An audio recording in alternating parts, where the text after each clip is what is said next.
Hi Aries, welcome to your monthly readings. As always, keep in mind that this is only a general reading. Always take what it feels right and with what does resonate within your own life experiences during this time. And if you would like to make a personal or have a personal reading with me, just email me through the email I put in the description box below.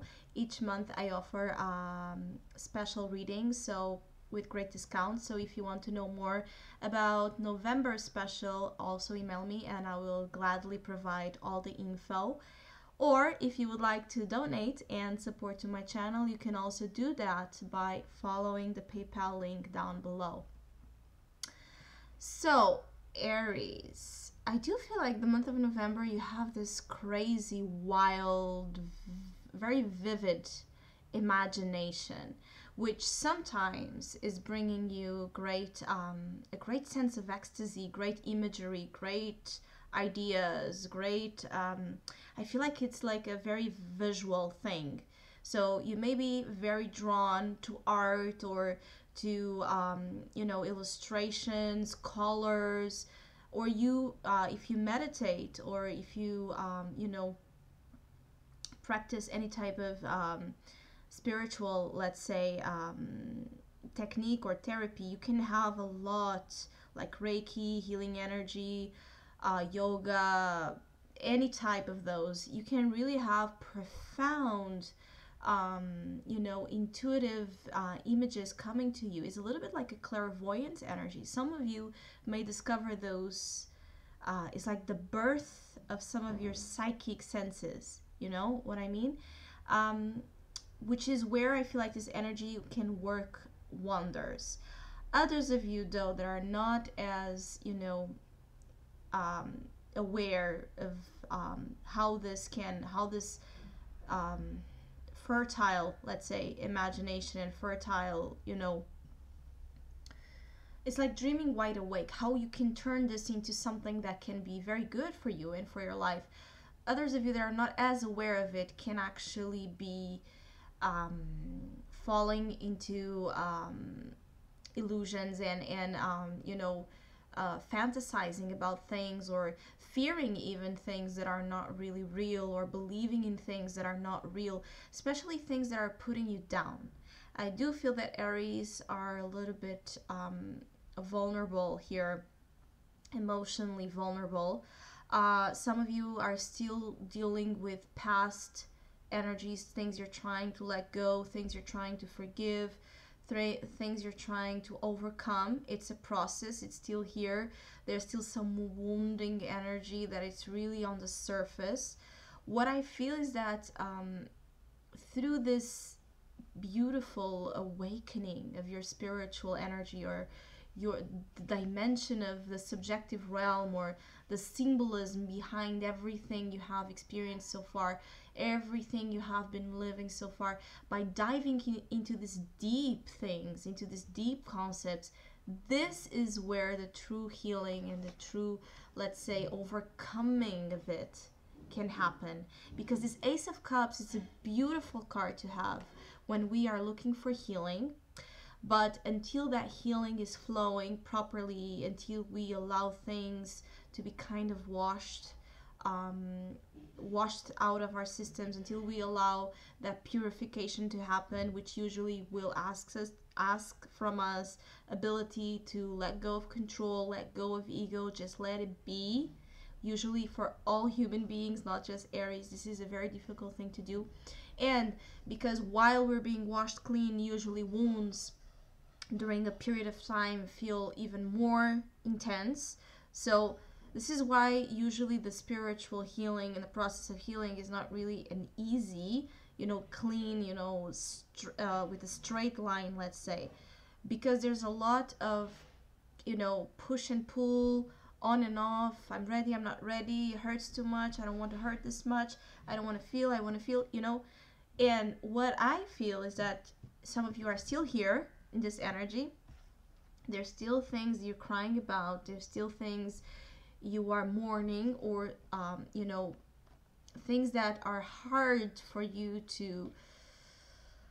I feel like some of you just need to really take it out. It's like an energy of really expelling it. It's like maybe having the most exhausting but healing cry of your life.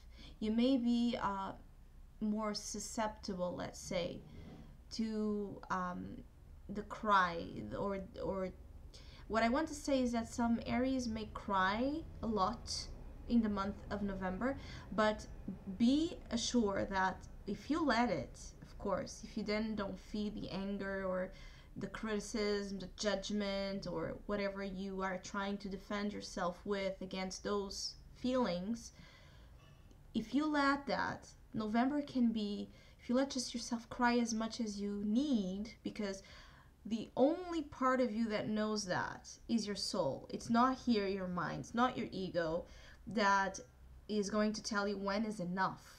Is your soul.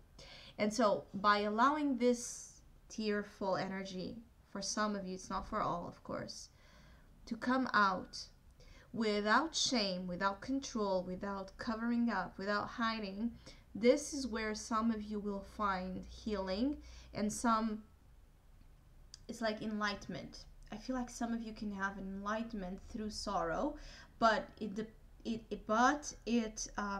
requires, okay, openness and a non-judgmental attitude to it, which is the danger here.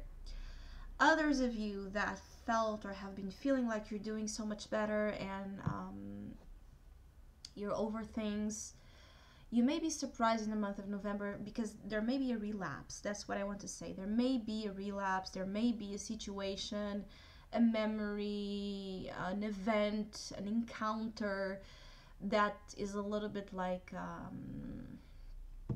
reopens something in you, in your deep unconscious emotional realm that may be upsetting, and it may remember you of some of your, I don't want to say weaknesses, is more some of your vulnerabilities, sensitivities, things that you feel you are missing upon.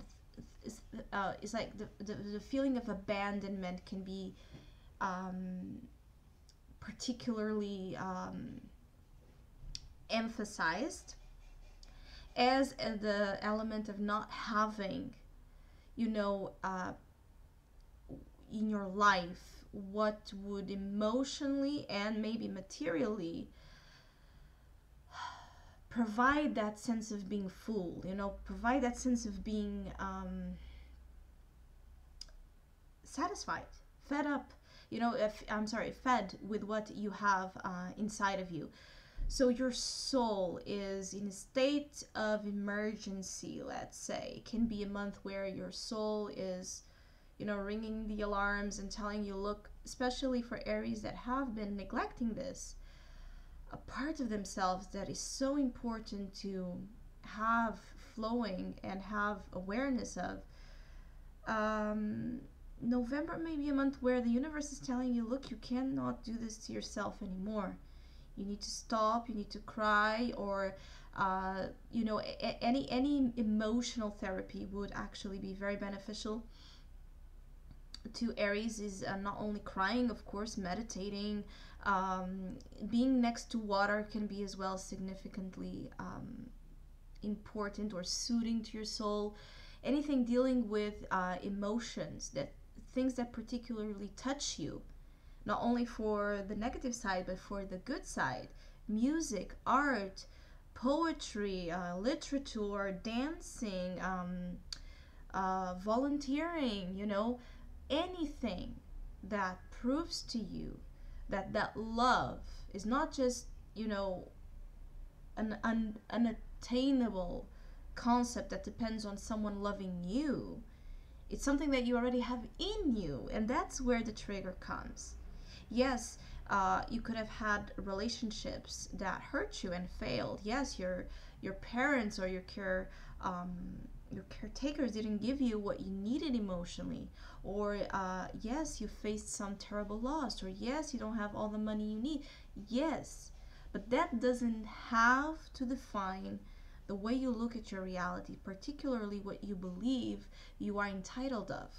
So You may not have the validation, okay, of a lover or a mother or a father or a friend or someone that gets you on the outside, but you have love inside of you, and that love you have for yourself, as you have as well to give to others, or to put it in causes, to put it in art, to put it in creative manners, to put it into spiritual practices and rituals that can be of great help to develop a better relationship between body, mind, and soul.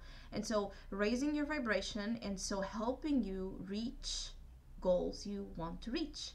So what I want to say is that there is such a sense of neediness that needs to be looked with some distance. This is where the justice comes in here. Look to your life. It's like, let emotions come and flow, and don't deny them or repress them. Allow them to come to you. But then when it's time to go about your day, when it's time to deal with life, when it's time to deal with others, distance yourself enough to know what it is, the reality of who you are and the reality of what you have to offer versus your beliefs, okay, your norms, your rules, versus what's that clutter and that purge that you're going through. Because you may end up projecting those overly sensitive and emotional reactions. You may be projecting it naturally. We all do that. You may be projecting that too much to others.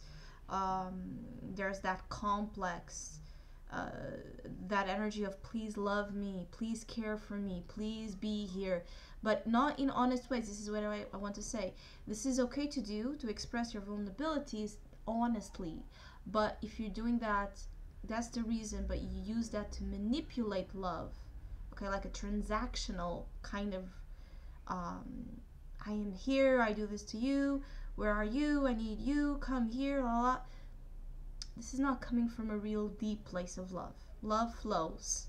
Love doesn't control and demand. So be careful just to be distant enough to know when you are projecting that loneliness or that sense of abandonment and blaming the world or blaming others that have nothing to do with it, or that are not, that's not really how you think of them, or that's not really what you believe they are. But you may be so it's like Aries have, like, you have no, it's like, I don't know how to say it in English. It's like you don't have, you know, when we get burned and our skin is not yet, fully regenerated. It's like you have, everything is without protection. So it's like you don't have an armor, you don't have skin, so you're feeling everything is really intense, raw way, which again, it's fantastic when channeled properly. Like anything where you want to put your imagination, where you want to put your ideas, where you want to put your your creations, let's say, or your creative spark. This is the month to do that, because in terms of it's a very fertile period, and it's a period where you can turn your sorrows into masterpiece, into beautiful, beautiful things. I also feel like your compassion for others of you that already are working through this or have been working through this, you are gaining again a spiritual perception of love and forgiveness and kindness that is really beautiful to see. I do feel that some of you want to use that to better the world, to do things for your life and the life of others, of course, that would show more of that humanitarian side. I do feel the month of November for some of you may have some, as it may have some relapses to old patterns and old, things that you need to still purge and understand and acknowledge and forgive. As it brings that, for others can also bring a breakthrough in your healing. It just depends on the way you use this, okay? And in the way you allow with the will, the way you allow that I don't like the word destiny, but let's say with the way you allow the universe to show you the way, not you to control it, not you to pressure it, allow it, because as you let go, you will see how things really fast, with the will is really fast, how things will actually happen. As you let go of the need of them to happen, they will happen. So this applies to love, this applies to a job, this applies to money, this applies to anything you're desperately seeking. There's a sense of desperation here. It's okay, but do what you can to manifest that, and then give it to the universe, give it to God, give it to, if you believe in destiny, leave it to it. Leave it to the hands of that aspect of our life that is uncontrollable and surprising, and you will be surprised back. So I hope you have a great month of November. Thank you so much for all of you that have been liking, sharing, subscribing, and donating to my channel. I really appreciate it, and hopefully we'll see each other soon.